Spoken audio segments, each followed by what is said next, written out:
Zongisa na Rwanda. Génocide bisoto lembio. Zongisa na Rwanda. Baviol bisoto lembie. Zongisa na Rwanda. Kokufa bisoto lembie. Zongisa na Rwanda. Zalape bisoto lembie. Zongisa na Rwanda. Mulili bisoto lembie. Zongisa na Rwanda. Yaya chichi ye. Zongisa na Rwanda. Delestage bisoto baye yango. Zongisa na Rwanda. Muyibi bisoto baye o. Zongisa na Rwanda. Bakwason bisoto baye. Zongisa na Rwanda. Lokuta bisoto baye. Zongisa na Rwanda. Zam chantier ya lokuta ye. Zongisa na Rwanda. Yaya chichi ye. Zongisa na Rwanda. Barebel bakotina Congo. Zongisa na Rwanda. Arma ya boma ye. Zongisa na Rwanda. Shebeya ya boma ye. Zongisa na Rwanda. Bazana ya boma ye. Zongisa na Rwanda. 8 millions si bakufi ye. Zongisa na Rwanda. Yaya chichi ye. Zongisa na Rwanda. Ngoya o bisoto lembi ye. Zongisa na Rwanda. Kongo lembi ye. Zongisa na Rwanda. Kuluna beto lembi yango. Zongisa na Rwanda. Politique ya lokuta ye. Zongisa na Rwanda. Liwa bisoto lembi yo. Zongisa na Rwanda. Yaya chichi ye. Zongisa na Rwanda. Tolembi ye. Zongisa na Rwanda. Zongisa ye. Zongisa na Rwanda. Injustice koma na Congo. Zongisa na Rwanda. Baviol eleki ebele. Zongisa na Rwanda. Oye, Zongisa ye di Profa W Radio Télévision Lisolo. Spéciale émission animée par DSV, les combattants de la cause nationale. Toye.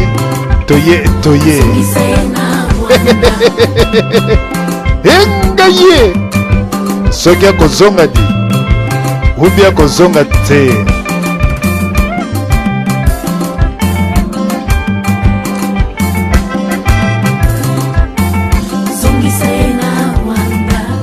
Zongisa ye na Rwanda. Nani wana ya chichi. Zongisa ye na Rwanda. Ya solo bandeko oyo bozali kolanda biso na 3W Radio Télévision Lisolo. Bandeko lelo bo meseno. Lelo ezali mokolo oyo DSV amekaka mwa kopema mwa moke. Me bandeko tangu oyo makambu elekanaka ya mpasi na kati na mboka ya Congo. Bandeko esalaka pasi bandeko. Ya solo bandeko lelo oyo toyeli bino lisusu masolo na biso ya se ya nzete. Me lelo ezali mokolo oyo DSV apasolaka mpokete. Ezali mokolo oyo mama na biso Clarisse Akwala ye ayebaka kopasola mpoke. Me na bolingo nyonso tu ya mboka ya Congo na kosenga mama na biso Clarisse Akwala, mama na biso yende andimi alobi papa na biso DSV oyo ezali makambo ya mboka esengeli kolobela yango. Napesi mbote na bandeko nyonso oyo bazali kobundela lit oyo ya mboka ya Congo. Bandeko ngai ko DSV école gardienne kosuka na école gardienne ezalaka bele mawa.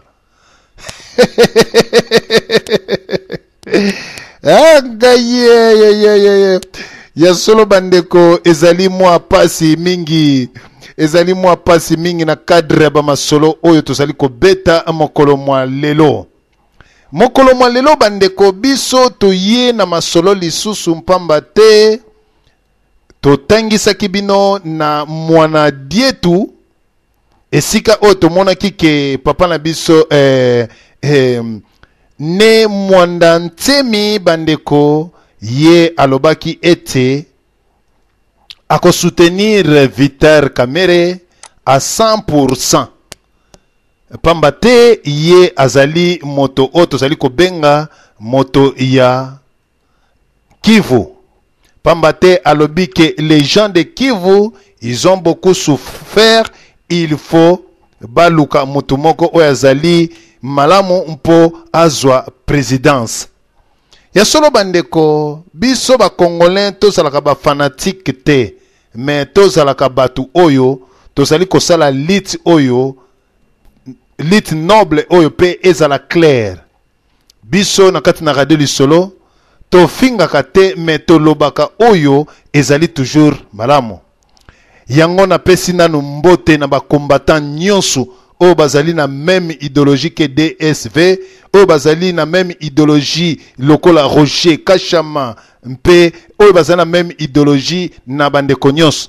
Et sans oublier Patrick Digital Misapi Mpembe en direct de la Suède. Mamangro Koto, apôtre de réveil LG Peniel, le papi Bisikita, Odon Mpambu, le grand dépositaire célèbre, le commandant Ibu de Suisse-Irlande, le président Véron Malumba Nadalas, maire Pelagi, Bambote Odon Mpambu, le grand dépositaire célèbre, Zoa Bambote Jo Shungu, géomètre, la princesse Pauline Djema Shungu, Bambote Nabino, Bandeko Obo Mesana Kolanda Biso, Namasolo Nabiso Yase Yanzete. Lelo bandeko ezali likambo ya kokamwa mpamba te biso na kati na radio lisolo tolobaki yango na kimia nyonso to. Tolobi papa na biso Dompe Invita Nkanga ye awitaki kotanga discours ya ne mwanda ntsemi ngai na yanolaki yango na lokota ya Lingala.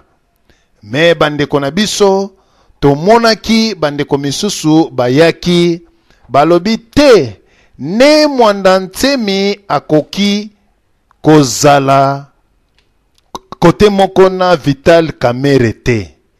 Alors bandeko ezalaki mwa tokoki koloba mwa contradiction ya maloba. Bandeko misusu balobi ete bandeko na kati na radio lisolo peut-être ils ont mal compris l'écriture ya lokota ya mindele mpambate na kolobake Vital kolobake ne mwanda ntsemi ye a soutenir Vital Kamerhe. Alors bandeko ezalaki na yango mwa ba débat biso totalisaki bandeko ebele ndenge masolo ezali kotambola, me bandeko bakipaki biso ata mokete balobaki ete peut-être DSV to Dompe Invita Nkanga bazali na mwa kobunga moke to kozanga koyeba lokota ya minoko oyo ya lofalansa mpe koyeba kolimbolela yango malamu bandeko. Ya solo bandeko balekanaki na batu oyo français lokolo ezalaka monoko mboka na bango oyo batata na bango bakola na yango bango il faut bapesa batu cours à français. Alors lelo tokomeka kozwa cours ya français na kati na radio lisolo. Soki tokobanda na je, ti, il, nanini, le vous, le bokoye bisabiso awa. Alors bandeko biso tolobaki makambo wana mpamba te na explikaki bino bien na Lingala ndenge ne mwanda ntsemi ndenge nini basalaki racontre na bango na Vital Kamerhe. Et puis Vital Kamerhe aedaki ne mwanda ntsemi. Pourquoi aedaki ye? Pe mwanda ntsemi alobaki ete ngai lokola yo oyede ngai pe na ko soutenir yo ozali étoile oyo ongengaka likolo soki otie befort na yo makasi yo okokende lisusu loin. Alors Vital Kamerhe amonaki makambo wana ezali malamu mpamba te Vital Kamerhe alobi ke je n'ai jamais entendu batu lokola bino boye parce que en Afrique atangaki comme Nelson Mandela pe nandeko moko lisusu africain pe la troisième personne c'était ne mwanda ntsemi parce que amonaki azali na sagesse pe intelligence oyo akoki kopesa bato, un homme spirituel. Ya solo bandeko ye alobaki bongo ke nako soutenir yo. Alors bandeko tango tobimisi ba ekri wana bandeko batangi yango. Alors bato bakenda na ba université ya Lubumbashi to yaka songolunda bango nyonso tu balobi non parce que bato yo bazali koloba makambo ya lokuta ne mwanda ntsemi jamais akoki ko soutenir Vital Kamerhe alobaki yango pe alobaki ezalaki bongo te ya solo bandeko biso tolingaka toyeba nani azali kokosa peuple pe nani azali koloba bosolo mais tokendaka te pona kokota na ba intimité soit kofinga tosalelaka yango te ya solo bandeko eloko tozali koloba na mpoko malelo likambo ya Congo. Likambo ya Congo ezali kaka pona DSVT. Likambo ya Congo ezali kaka pona Roger Kachama te. Likambo ya Congo ezali kaka pona Patrick Digital te. Likambo ya Congo ezali kaka pona Odom Pambu te. Mais likambo ya Congo ezali pona tous les Congolais batelema mpo na likambo o etali kosikola mboka na bango. Mais lelo oyo bandeko tozali koyebisa bino masolo ezali mwa pasi. Bandeko bakoti na ba radio balobi ke non DSV alobi makambo lokuta peut-être azana difficulté ya français bandeko. Ngana na mona teke ministre chinois azali koloba na ba chinois azali koloba na ye na anglais bien na français. Na mona teke chancelier oyo ya Allemagne ayebi français te donc aza zoba ayebi monoko ya mboka na ye donc aza intelligent. Congolais soko yebi français okomi mayele. Alors lelo tokotala bandeko o ba yebi français bien bato mayele wana esengeli bakota. Bato ba Congolais o ba yebi français bien o baza ko benga bato mayele lelo toza na posa na bango. Totali si bino na balolenge nyonso tu. Oh non, DSV, oh Dompei, ezalaki peut-être sika bache virgule, ou bien sika bache point. Tango mosusu Nathan oyo mwanda ntsemi alobaki, passons lui à la présidence. Donc na ebite soki alobelaki yango Nathan nini. Alors bandeko bameki ko décortiquer. Na banzi bandeko makambu ya Congo DSV azali fanatique te. Makambu ya Congo DSV alobaka comme il faut. Étant que Congolais, mais ezali débat moko oyo bandeko il faut bazwa moi quelque chose. Ya solo bandeko tozali kolobake. Alors ngai nazali ko lancer bino nyonso tu bandeko. Oyo bozali kolanda biso soki makambu oyo nazali kokosa bino mwanda ntsemi à soutenir Vital Kamerhe te bandeko.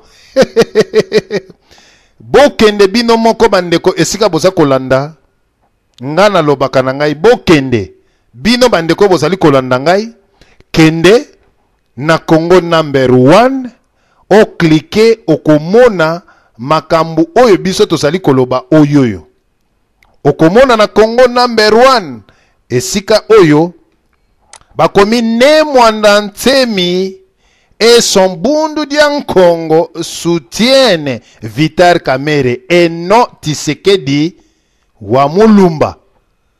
Bandeko, bokomona video esika oyo mwanda ntsemi ye moko azali kotatola kibonzambe to ba soutenir Vital Kamerhe parce que les gens de Kivu ils ont beaucoup souffrir. Passons-lui à la présidence. Passons-lui. Lui, c'est qui?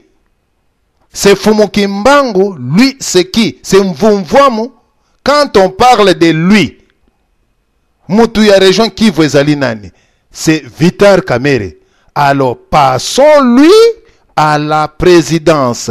Ndeko nyonso tu azali kotia tembe.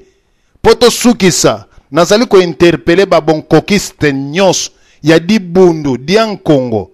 Nazako mettre bino en défi. Bokende na Congo number 1. Na deuxième page na yango. Bo yoka bino moko nde mwanda ntsemi. Ndenga zali koluba. Ndenga zali koluba na conférence oyo. Bazali kopona. Président na bango pe candidat unique. Oyo tolobi Vital Kamerhe. bino moko boyoka ne mwanda ntsemi ndenge ye alobi. Ya solo bande kongana kolekana nanu na papa na ngai kuna mayamba na régie. Omeka kotiela biso mwa extrait moke ndenge mayanga nito eloko ezalaki. Boyoka bino moko ne mwanda ntsemi ndenge azali koloba ke boyoka ye mpe boyoka nini elekanaki mayanga ni kuna papa na biso mayamba kuna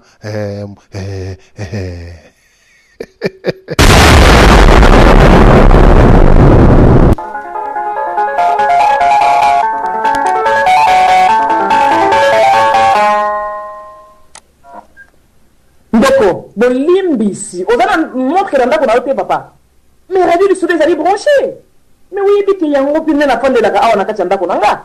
Masuwa kitoko. Mais quand on dit ma maman, ndi merangai. Radio du soleil, ça na top. Mon côté.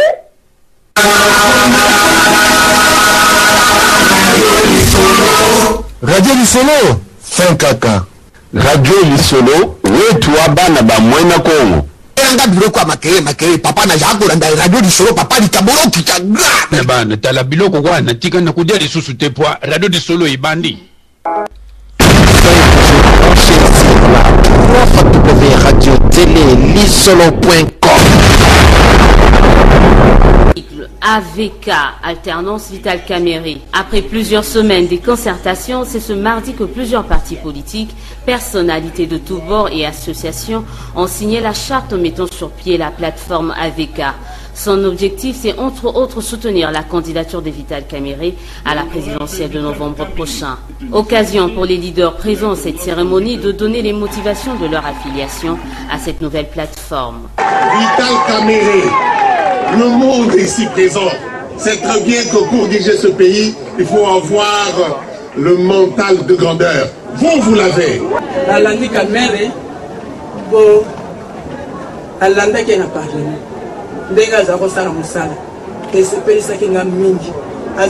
Je soutiens Caméré à cause de son élégance politique, sa droiture, il est l'espoir de demain. Espoir à lobby Vital Caméré. La République démocratique du Congo, notre pays, a trop souffert, particulièrement dans sa province du Kivu. Mais cherchons un patriote du Kivu. Passons de la présidence. Vital Caméré, reconnaissant, a voulu couper court à toute spéculation sur son appartenance politique et dit à qui veut l'entendre qu'il compte conquérir le pouvoir. Je n'ai pas l'ambition de faire carrière dans l'opposition. Pour l'élection 2011, mon ambition, c'est de devenir président de la République. Donc,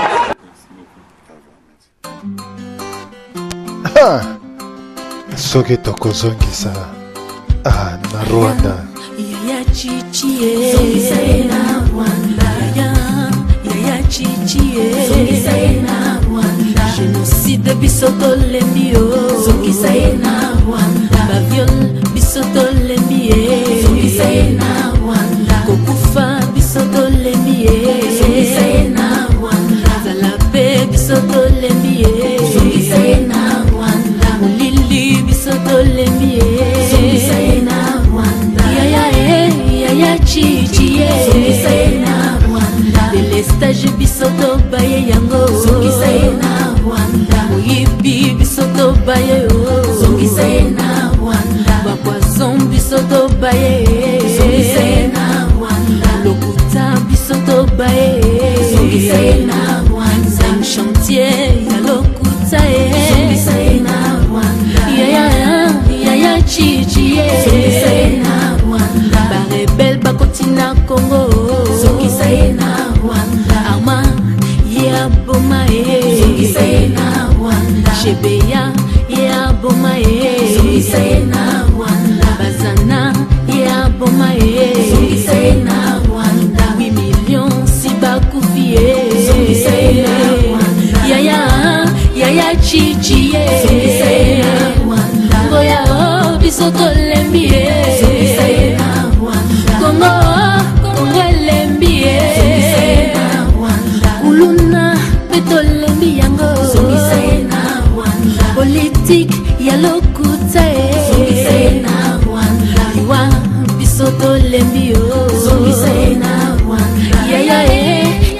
chichi tolembi tolembi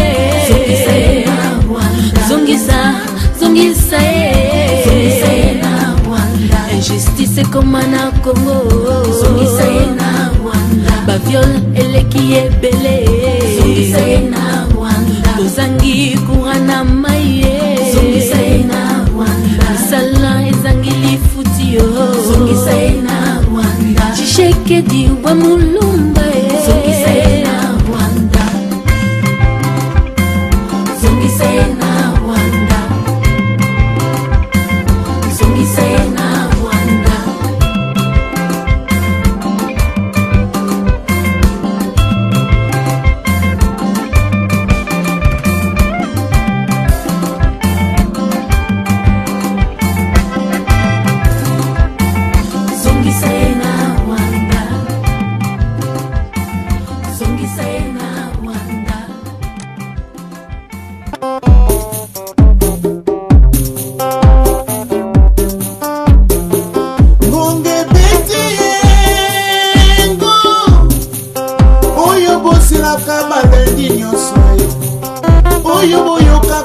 Solo akati 20h30 kokisi koyo yobenga yolamusa baninga bayobaso balanda masolo ya se ya nzete nase ya nzete nde topemaka ye nase ya nzete nde tozwa bamomi nase ya nzete nde tolala mitoko nase ya nzete nde masolo kati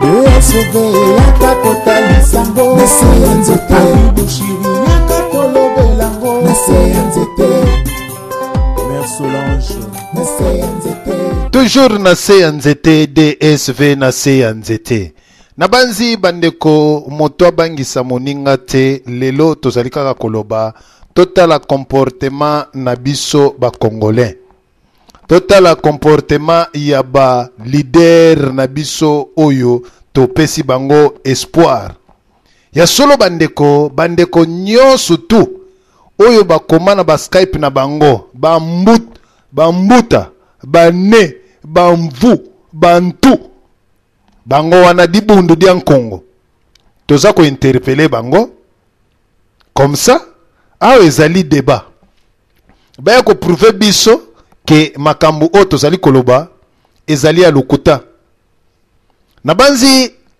moto azali chef spirituel jamais bakoki kotuna ye likambo alobi ke eza yango te du esengeli fwa ndima sikoyo bato babandaki koya na ba radio o bazali koloba ke non bakoseli ne mwanda ntsemi makambo ye aza ko soutenir Vital Kamerhe te na minute oyo baya pe bazonga na kati na radio lisolo baloba ke non DSV to dompei bino bokosi te parce que bolobaki biso tochaki tembe tomoni yango na bilili ndenge mwana ntsemi azali koloba ye moko batu balobi alobi ye moko.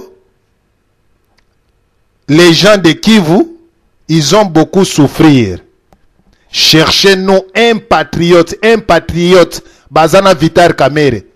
Na yebite soki Congolais za ko ba chercher nous un patriote mais bazana Vital Kamerhe yende mutu aza patriote oyo aza ko pesa candidature na présidence.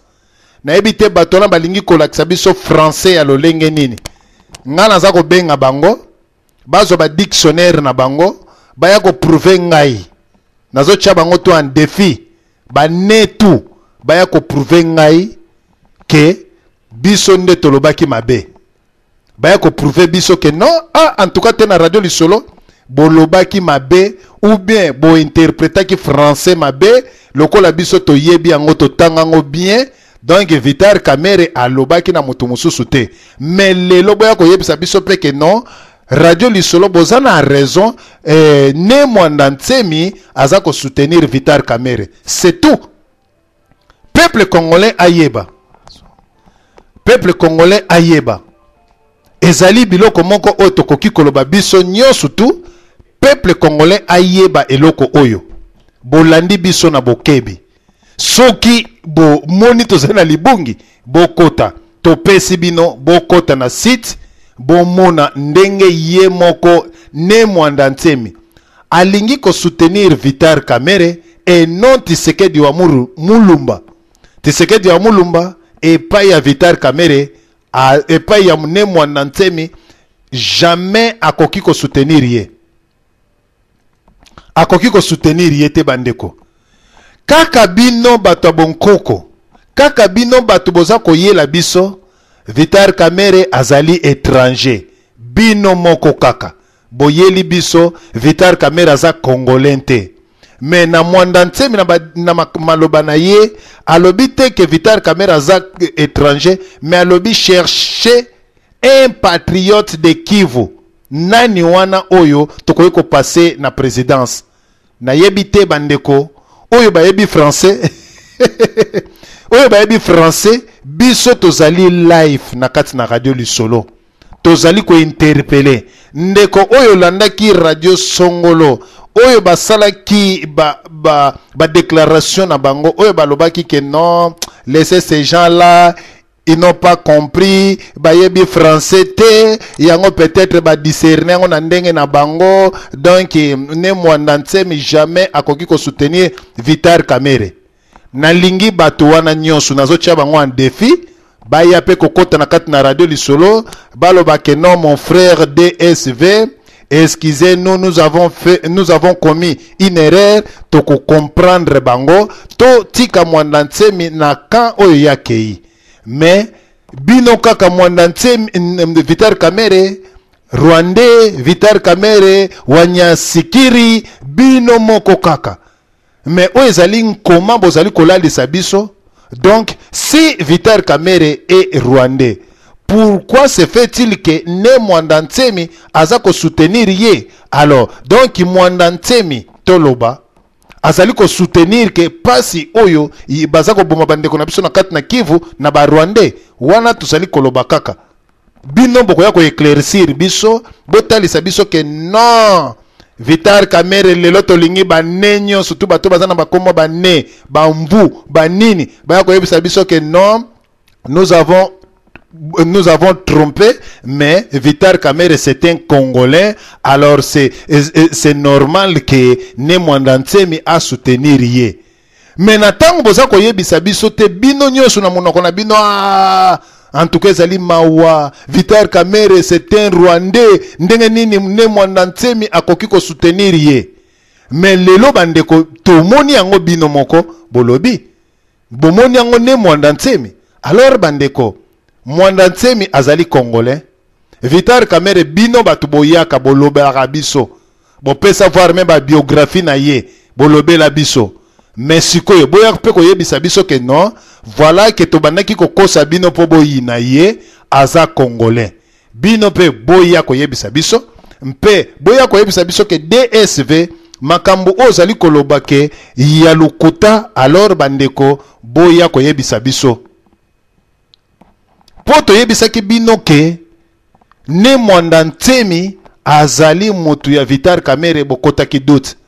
Soki bokoti doute na bandeko bozali kolanda bokende na Congo number 1 na deuxième page boko mona yango na réunion na bango na Vital Kamerhe na bato. Cherchez-nous un compatriote à l'est de Kivu. Passons-lui à la présidence. Nani azako passer na candidature na présidence nani? Bolobi kyo azali Burundais. Ah bandeko. Ba Congolais bino en tout cas biloko il faut to mettre fin lelo. To mettre fin. Pour Congolais pour na kokosela mutu makambo. Lelo il faut to yeba ke soki Vital Kamerhe azali Burundais ou bien azali Rwandais. Boyaka na ba makambo wane belé na kati na ba radio. Pe bino batu bozali kolela ne mwanda ntemi Vital Kamerhe boy na boy bandeko. Omoni Congolais aza mutu moko mabe ya kosakana te. Congolais soki alingi yo te akoki kolatisa yo kazaka mususu. Nga naza kotia défi bandeko bozali kolanda radio lisolo soki oyebi muta bonkoko moko oya ya di bundu dia Nkongo yebisa ye akota ye muta lobaka français na ye akota naza ko tia un défi akota aya ko expliquer ke makambu oyo DSV ozana kati na libungi DSV olobi ya solo. Mais pourquoi peuple congolais alingaka toujours yango tozo mona ke mboka na biso Congo ke bongate parce que batu balingi vérité te batu balingi to appliquer lokuta soki to kosi to pakoli mafuta na mbebo wana nde komona batu baye lelo tolobi ke non candidat na biso ezali Etienne Tshisekedi bino moko bolobi ke Vital Kamerhe c'est un Rwandais.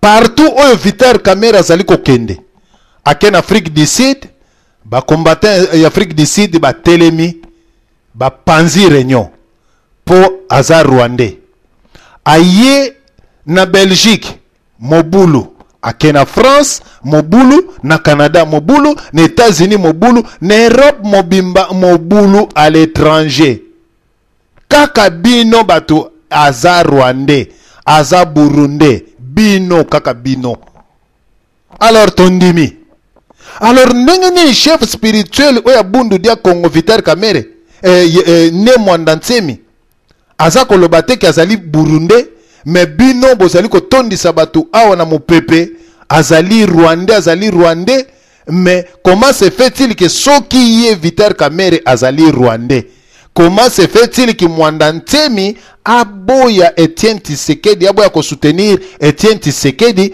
a soutenir Rwandais wana pe na komo mona en clarté ou bien bozo kosa biso ou bien bozo kosa biso ou bien bo pakoli kaka mafuta po bolingi yete bo pakoli mafuta si réellement que Vital Kamerhe aza Rwandais mais mwanda Ntsemi akoka kotala lobi ke non awa pe bato baza ko boma biso ba Rwandais na soutenir Etienne Tshisekedi parce que azande konanga congolais mais bande ko nazo trouver un normal te mutu au lieu soutenir congolais mais ko soutenir rwandais est-ce que azar rwandais ndenge boyebisaka biso ndenge bo confirmaka peut-être azar congolais bon soki azar rwandais alors bande ko tolingi batu ya bonkoko nyoso tu batu nyoso tu obolandaka idéologie ne mwanda Ntsemi boya ko expliquer biso parce que chef na bino ye moko abengaka ye moto Kivu mais bino koto rwandais tokondima nani na miniti oyo ye andimi na ye a soutenir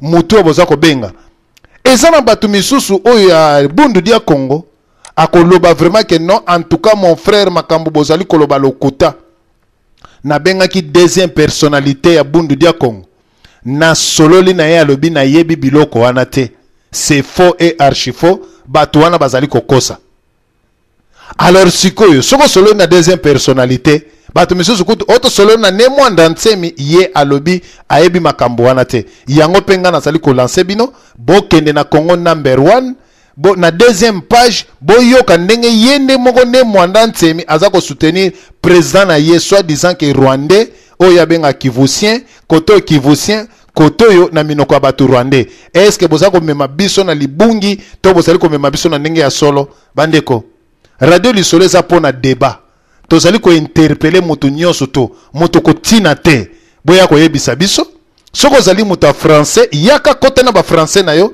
bandali bandeliti na suka yaka ko démontrer biso peke yo yebi français alors ba congolais o bazali ko landa yo batala ya solo ke voilà vraiment que mutu ayebi français ayebi français mais na français no zali koloba ko bossa na lete ko bossa na late et pas et conjugaison conjuguer ngo bien ce que obungi na zuyo awa na erreur koloba te zali langue de Voltaire oh et c'est tout à fait normal que na bunga te betango mobimba pona za ko contrôler yo na chebino nyos tu na débat batu ya mvumvwamo bino nyos tu boya oyo bozalaki pour ne mwanda Ntsemi ou bien bokosaki biso le côté matin escalier vérité yen escalier wapi ekumani wechi wapi ye na bwakeli ye na Skype na yebisi ye yaka naza ko lancer ye débat to invitation ekumani wechi yaka ko expliquer biso na Skype na yo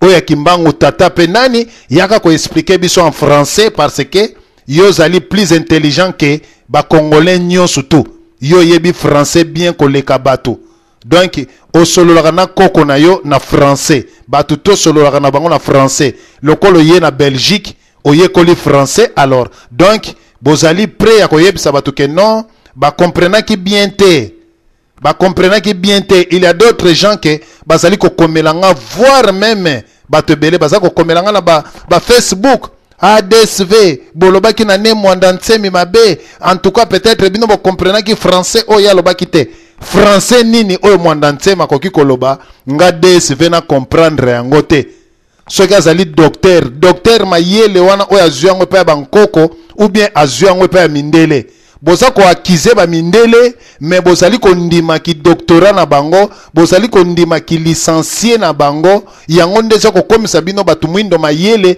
mais bozali ko boya oya bino soko ndimi ke azali licencié asala ki doctorat azali soki nani yebi sanga na ba qualité na biso ya batu mwindo ba titre wana ezali na lingala bengango nini mais ezali ya mindele to yeba normalement ke bato na bazali ya kokonzama est-ce que ba discours ya ne mwanda ntsemi bino bato bolobaka ke non tozongela bonkoko est-ce que alobaka ba discours wana na lingala ou bien na français oyo bino lelo bokangami tozongela bonkoko mais ba discours na français eba kokoma na ye nyonso surtout na français ndenge nini koko o azali na village o yebi français te akotanga ngo ou bien comprendre ngo c'est facile o biso tozali kokoma oyo mindele ba yebi yango koleka biso ba comprendre ngo bien koleka biso parce que eza monoko na biso te bon koko makambo ezali awa tomoni ndeko na biso akoti toko hésiter te to pese maloba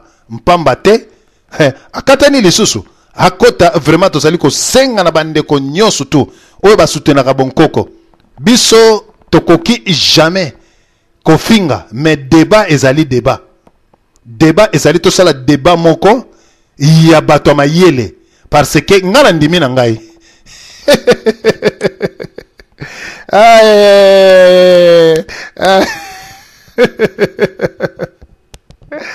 aïe or que caméra zalaki esika oyo azako ndima esika oyo ba massacre ezali ko salama pe ba décision nyonso ezali ko salama ba massacre ni caméra zali ko ndima oh mwanda ntseme mwanda ntseme apakoli batu nyonso ya bundu dia Congo naza koluka bango nakotia lisusu miziki ngai nakoloba lisusu mingi te na ndeko nyonso zali kolanda radio lisolo benga batu oya di bundu dia Congo to bato yo nyonso bakombo na bango na ba Skype e bandi na bane bambu bane banengbun nendu bango nyonso tu baya soki pe français baya koloba na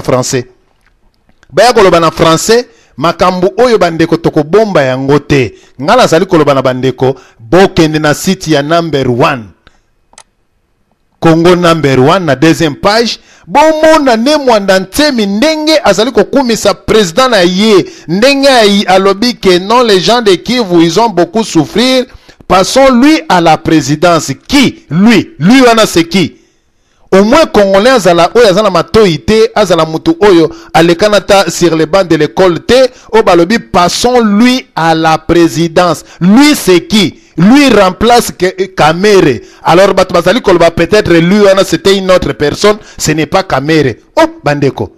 Lui passons lui à la présidence, c'est qui lui wana? Est-ce que na Kivu nani azali Kivusien oya a pesi candidature na à la présidence?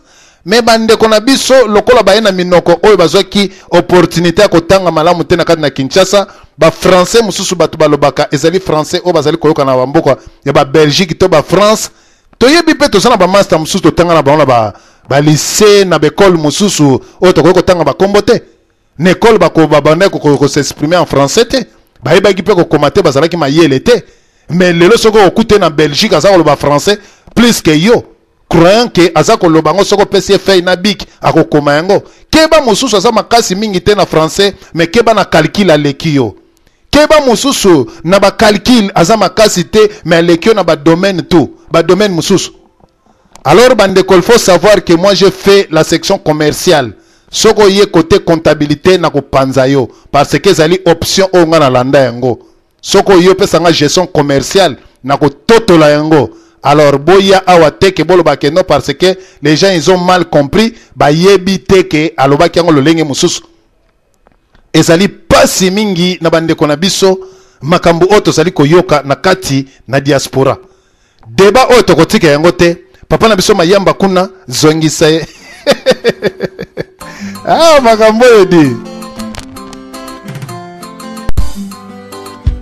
Aya yaya chichie zongisa ye na Rwanda. Yaya chichie zongisa ye na Rwanda. Génocide bisoto lembio zongisa ye na Rwanda. Baviol bisoto lembie zongisa ye na Rwanda. Kokufa bisoto lembie zongisa ye na Rwanda. Zalape bisoto lembie zongisa ye na Rwanda. Mulili bisoto lembie zongisa ye na Rwanda. Yaya chichie zongisa ye na Rwanda. Delestage bisoto baye yango zongisa ye na Rwanda. Moyibi bisoto baye zongisa ye na Rwanda. Bakwason bisoto baye zongisa ye na Rwanda. Lokuta bisoto baye zongisa ye na Rwanda. Chantier ya lokuta zongisa ye na Rwanda. Yaya chichie zongisa ye na Rwanda. Barebel bakotina Congo zongisa ye na Rwanda. Arma ya boma zongisa ye na Rwanda. Shebeya ya boma zongisa ye na Rwanda. Bazana ya boma zongisa ye na Rwanda. 8 millions si bakufie zongisa ye na Rwanda. Yaya chichie zongisa ye na Rwanda. Ngoya o bisoto lembie zongisa ye na Rwanda. Kongo lembie zongisa ye na Rwanda. Kuluna peto lembi yango zongisa ye na Rwanda. Politique ya lokuta zongisa ye na Rwanda. Liwa bisoto lembio zongisa ye na Rwanda. Yaya chichie zongisa ye na Rwanda. Tolembi zongisa ye na Rwanda. Zongisa ye na Rwanda. Injustice koma na Congo zongisa ye na Rwanda. Baviol eleki ebele zongisa ye na Rwanda. Lozangi kurana maye zongisa ye na Rwanda. Sala ezangi lifutio zongisa ye na Rwanda. Chishekedi wa mulumba zongisa ye na Rwanda. Zongisa ye na Rwanda. Zongisa ye na Rwanda.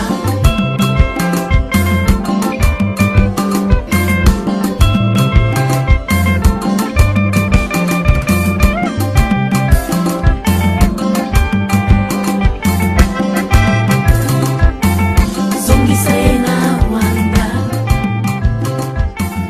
Zongisa ye na Rwanda. Eboto biso basotolana ata na mosika. Radio virtuelle tuna ngai na yo. Ekipe moite tutusiko mutetelekete kamba mina DSV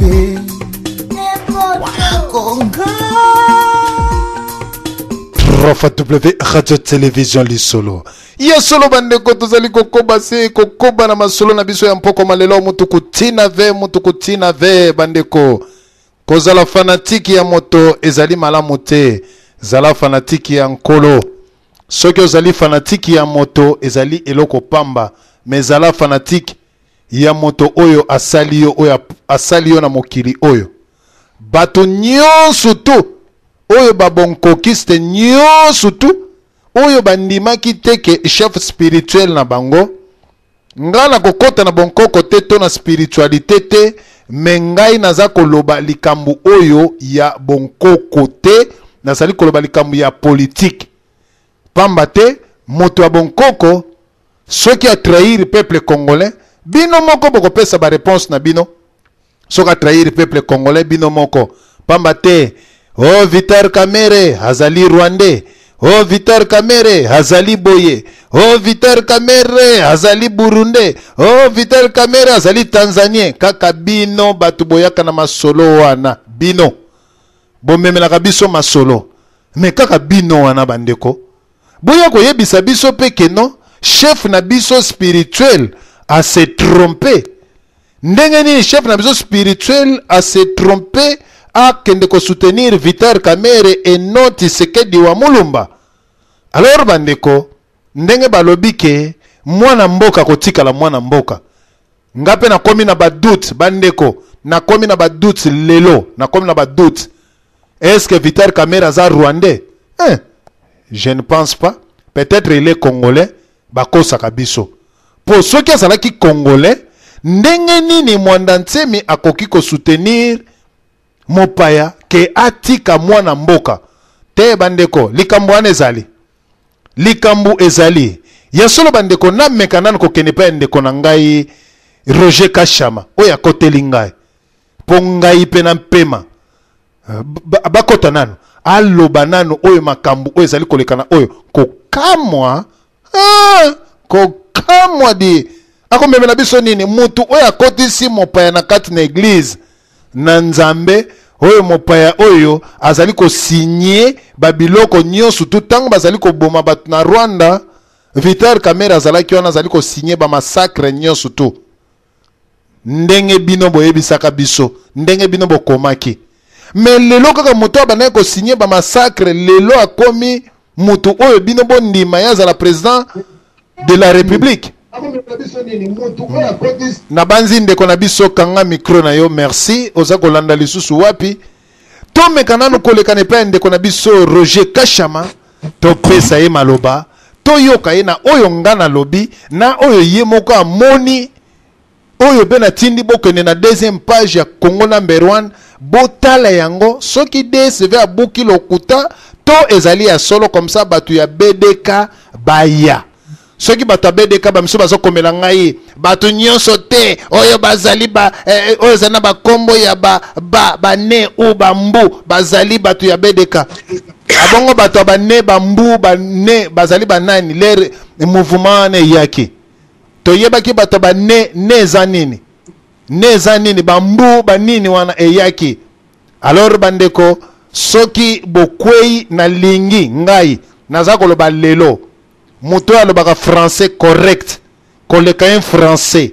akotawa mais soki abungi na kangi ye yebaka na kosambwisa ye awa naza kolancer appel na bato nyonso tu oyo bamoni ke bango balobaka français bien oyo ke bamoni ke biso tokomprenaki yango bien te baya kokota na radio parce que bakongolais balingi kokomilakisa kendo naza mayele koyeba français ezali fo ye ozala mayele chancelier allemand alobaka français te azali na motu ya mboka te alobaka français te baris wana est-ce que Vladimir soki Poutine alobaka français Boris Eltsine alobaka français Gorbatchev alobaka français alors ndenge ni baza ko diriger mboka na bango mais congolais soka yebi langue de Voltaire mbala moko komi mutu likolo que non ils ont mal compris parce que alobaki passons lui à la présidence lui remplace qui ton nom lui remplace qui Tshisekedi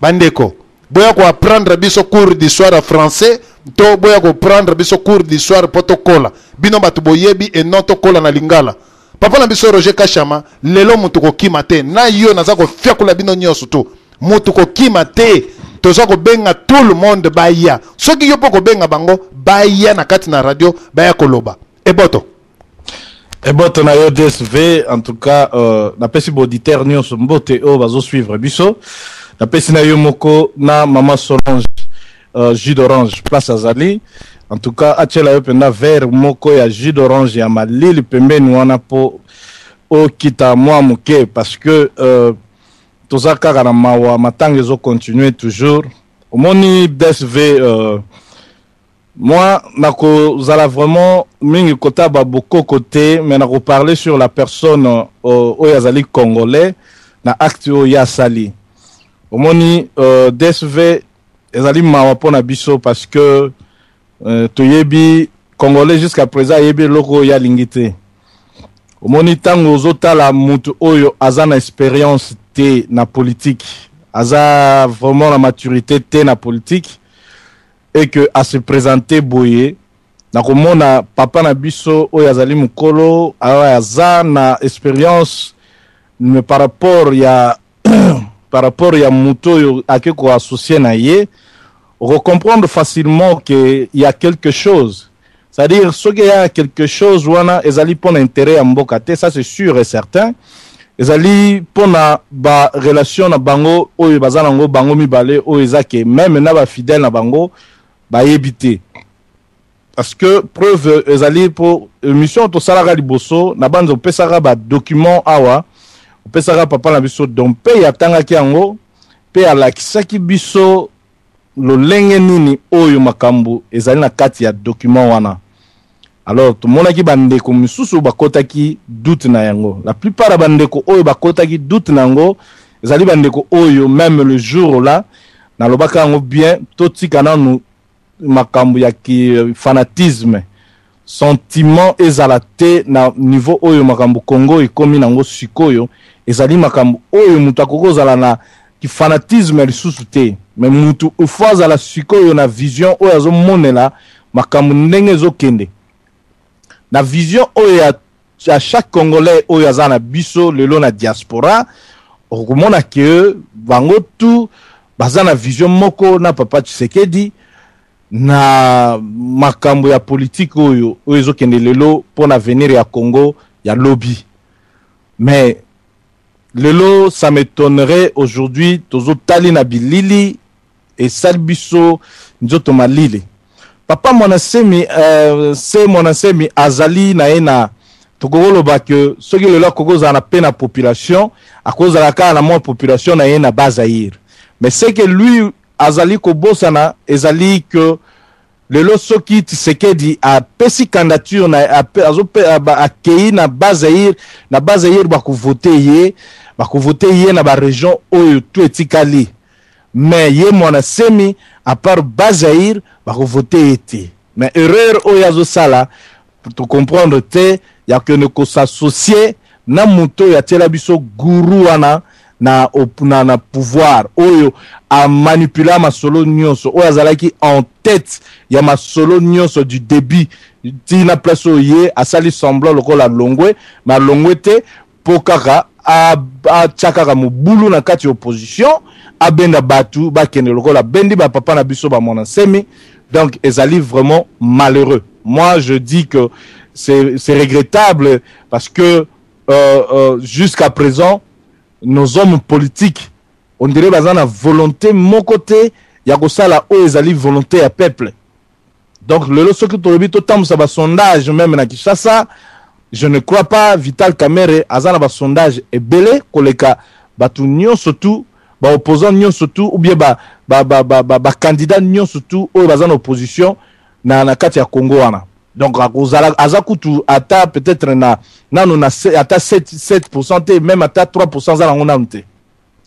Mais quand même na bateau bazo raisonner quand même il fallait qu'il y ait papa na biso mwana semi ata la penza azala image wana. C'est un papa ou aza intelligent, aza intellectuel.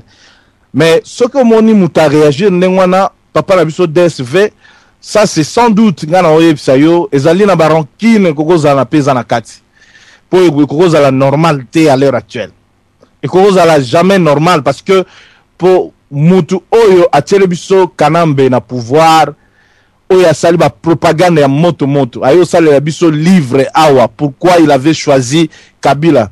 Mais tozo zelaye na livre oyo il fallait la sali la biso livre oyo pourquoi j'ai quitté Kabila. Chose qui n'est pas faite. Tozo zelango jusqu'à présent.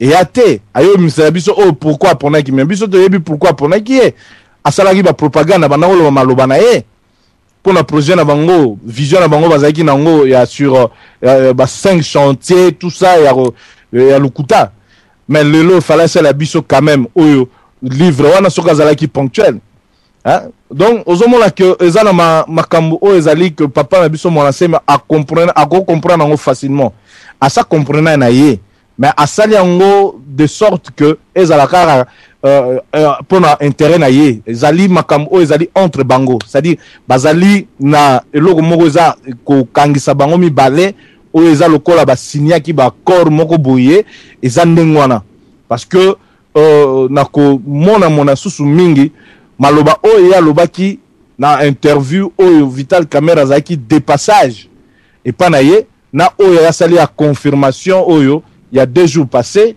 c'est vraiment regrettable. Donc azali muto même pas ko conduire peuple national parce que azali couteau ya double tranchant.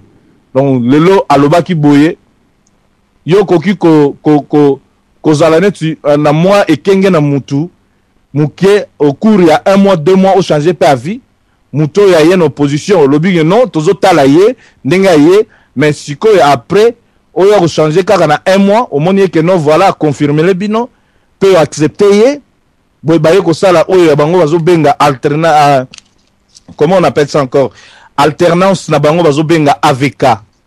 Donc ça dit wana za déjà ma solo vandi na kati AVK wana eza na tuka parti politique mususu mike basali yango pona ko soutenir qu'une seule personne oyo bango moko ba annoncer yango il y a 2 jours passés, c'est Vital Kamerhe. Mais c'est regrettable parce que le lo oyo bandeko na biso ba congolais o ba menaki biso vie dure na débat na sur sujet wana ya liboso bazoyo ka biso baboye ko kota osomona or que tokoki ko progresser jamais boye na Congo wana soki to yebi ba faille na biso il faut to yeba ko accepter to beta cete et puis to bosana yango ezali sens wana donc ça dit to yebi faille to accepter et puis to corriger esili to bosani isolo le mama solo wana mais lelo bazo yoka me baboko kota na émission ngana yoki yango musika mais na yena koti pour vraiment c'est touchant ça quand même tozala quand même batu tozali basé te pona mwana semi ne représente pas le Congo mais mwana semi azali compatriote azali congolais oyo azape na influence oyo eza munene azali déjà nanu un représentant ya Boudou dia Congo azana na mukili oyo eza quand même na simanaye mais il est en train de décevoir le nom de gens de Boudou dia Congo mais azako décevoir ba congolais moi place na ngai penza yango wana donc ezali kaka TDSV bato ya Boudou dia Congo ou bien bato vumvoamo mais azo décevoir nde ba congolais. C'est ce qui est grave, ce qui est regrettable aussi. Donc c'est ça le problème. Donc ngai DSV vraiment alingaki mingi qui ozwaki biso bandeko oyo représentant na ya lobaki ya kotuna ye makambo na États-Unis tout le monde y était donc voilà quoi oyo nazaki nango vraiment na ba regret na nango mingi mais toutefois toujours remercier ka Nzambe parce que au lieu à la queue l'élection c'est Salamaki et puis bah infiltré à Bajar wana bazali ce sont de mêmes personnes au baroz à la paix bah c'est que des eu pouvoir pour ozoango kalamingité mais à l'obi habiten de konanga congolais mon ancien azali tika ya place oyo or kende azune mutu oyo aza collabo na kati ya gouvernement